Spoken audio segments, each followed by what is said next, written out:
চাওক আমি এইটো ব্যৱস্থা বিজনী বেটাৰী ই ৰিক্সা ইউনিয়নৰ ফালৰ পৰা এইটো এই কাৰণেই কৰা হ'ল যে আমাৰ বিজনী চহৰখন সৰু এখন চহৰ আৰু এই চহৰত বহু দূৰ দূৰণিৰ ফালৰ পৰাও ই ৰিক্সা আহি আমি ভিৰ কৰা দেখা পাইছোঁ আৰু এই ভিৰ কৰাত আমাৰ টাউনখনৰ হয়তো মানুহ আৰু সৰু সুৰা গাড়ীবিলাক চলাৰ কাৰণে আমাৰ বহুতে অসুবিধা হৈছে।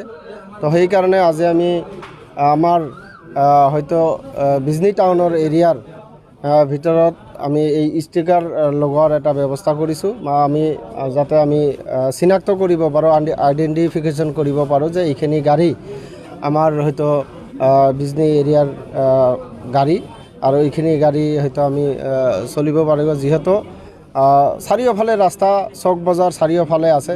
হয়তো দূৰ দূৰণিৰ যিবিলাক গাড়ী আছে তেওঁলোকে এইফালে হয়তো নিশ্চয় চলাৰ ব্যৱস্থা আছে, জাগা আছে, তেওঁলোকে চলিব। আৰু এইখিনিতেই আমি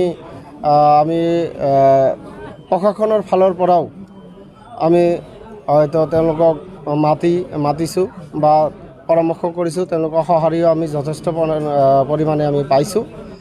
তো আমি এই চহৰখনক যাতে এটা চকচকীয়া পৰিৱেশ বা আমি ছিষ্টেমত চলিব পাৰোঁ, সেইকাৰণে আমি আজি এই ই ৰিক্সাৰ এই ষ্টিকাৰৰ লগোৱাৰ ব্যৱস্থাটো কৰিছোঁ।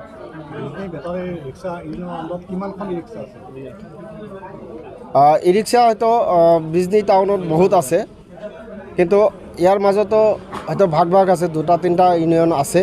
তো আমাৰ বৰ্তমানলৈকে হয়তো আমাৰ ইউনিয়নত 600ৰ অধিক হয়তো আমাৰ ইউনিয়নত জইনিং কৰা আছে আৰু হয়তো বাকী আছে, তেওঁলোকেও জইন কৰিব। সেই হিচাপত হয়তো 1000 ক্ৰছ কৰিব আৰু কি 1000 ক্ৰছ কৰিব।